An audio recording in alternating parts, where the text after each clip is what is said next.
What's up, YouTube? Me, Liam. Hope you guys are having a good day. I don't know.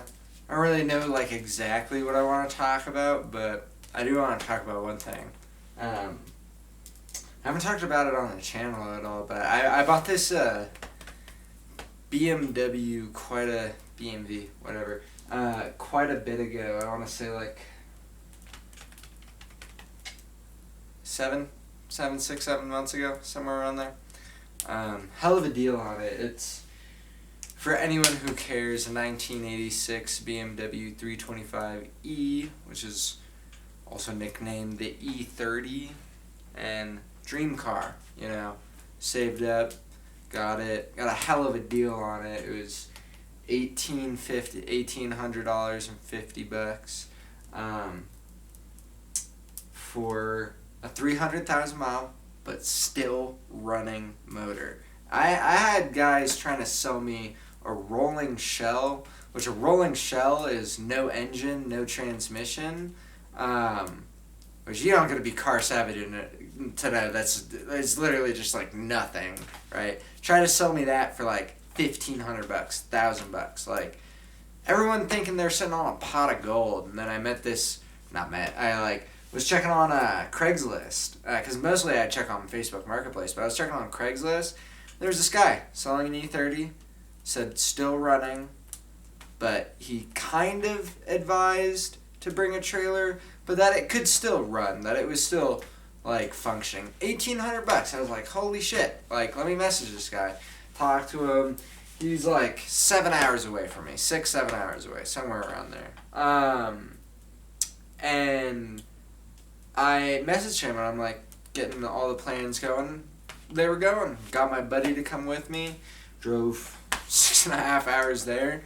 Checked the car out. Just got the 5-speed manual, and thing ran fine enough. Yeah, I was talking to him before I went there, and I was like, "Do you think this will make it back to my house?" And he's like, "I mean, if you don't go crazy with it, yeah, it'll make it back." And sure as hell, because my buddy knew how to drive manual. I didn't at the time. And we drove it back. It was an 8-hour trip back, because we kept, the speedometer kind of worked. Turns out it was 10 miles fast, but it kind of worked. But the RPM gauge and the fuel gauge didn't work. Which for a manual, funny to not have an RPM gauge, because, you kind of need one. And then, this, that, and the other thing happened, and we got it home, learned how to drive my first ever manual on a manual with the tightest clutch ever. You had to just kind of go for it, and no RPM gauge. So switching from first to second to third was kind of weird. But it was awesome. Got it right before I graduated too, so I got to drive it to my graduation, which was dream car at graduation. Always a beautiful time. But it had 300,000 miles on it, so I was like, okay, I'm going to start tearing the motor apart, because I've done things semi along the lines of completely bare stripping a motor, but I've never fully done that. But I'm helping my buddy with we rebuilt his K-Series out of his Honda Civic, and so I had confidence enough to start tearing it apart. And as soon as I started tearing it apart, I realized I want to go to Europe. That trip I'm still super sad that I didn't stick around for? Well, I saved all my money for that instead of spending it on the car as soon as I started tearing the car apart. So the motor isn't functionable right now. None of the belts are on there, and the exhaust header is taken off. The intake header is taken off. And it's just been sitting there for the last couple of months. And I got to thinking a bit ago, I still got a bit of money saved up, not as much as I had left over when I came back, because I ended up spending a lot on gun stuff and whatnot. And I don't know, today I just started thinking a little more so than I have kind of the rest of the time I've had it. And I gave all my buddy my tools to start working on his series, or his K-Series. And he's finally like almost done. All we gotta do is get the transmission hooked back up into it, and can take all my tools back. And I think I'm gonna, like, this is kind of what I like should have kind of gotten to the point about, but I think I'm just gonna save up my money from my job, Trader Joe's, until I can take all my tools back, because I got a cherry picker and air compressor and a couple other ins and outs of some tools that you kind of need when replacing a motor, or rebuilding it, whatnot.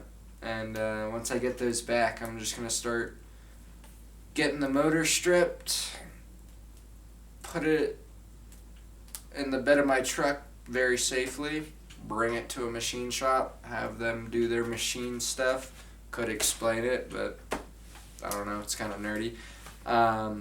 Get it back, rebuild it. Don't gotta touch the transmission, thank God. I think engine's confusing. Tear apart a transmission, that shit's fucking weird. I don't know how people came up with that.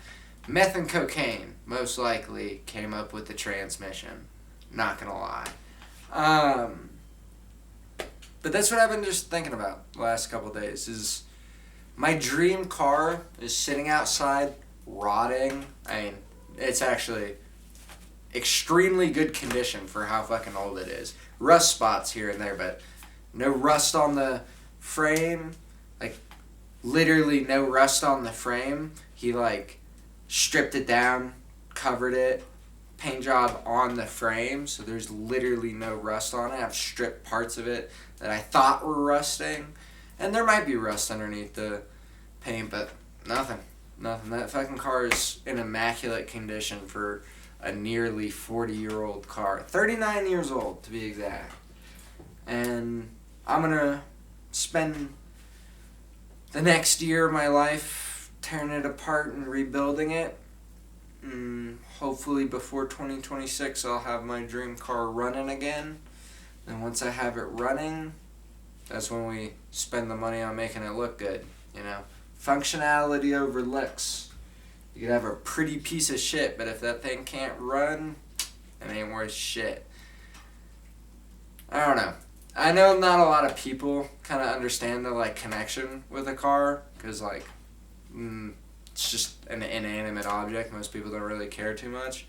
But at least to me, at least in my heart and my emotions, like, this is, like, my dream car. Like, I want to die in it. I want to live my life in it and get to experience a lot of car-related activities in that car. And as much as I love the Chevy, may it be in good hands of somebody who knows what they're doing and is willing to spend the money on it. But that Beamer has always been a dream of mine since I was, like, a child. And now that I finally have it, I'm gonna do my best at making that thing run one last time better than it ever did. And I don't know. That's all I really had to say, I guess. I guess that was the point of the video today. I want to work on my Beamer. And who knows, maybe I'll start posting some videos on that here and there. I gotta admit, it's kind of goofy shit, because I live in the middle of the mountains with no garage. But luckily, Crawl Space has a section of it that I can stand up in, so that's where we're gonna work on it. Anyways, hope you guys enjoyed. Love you guys. Treat yourself well.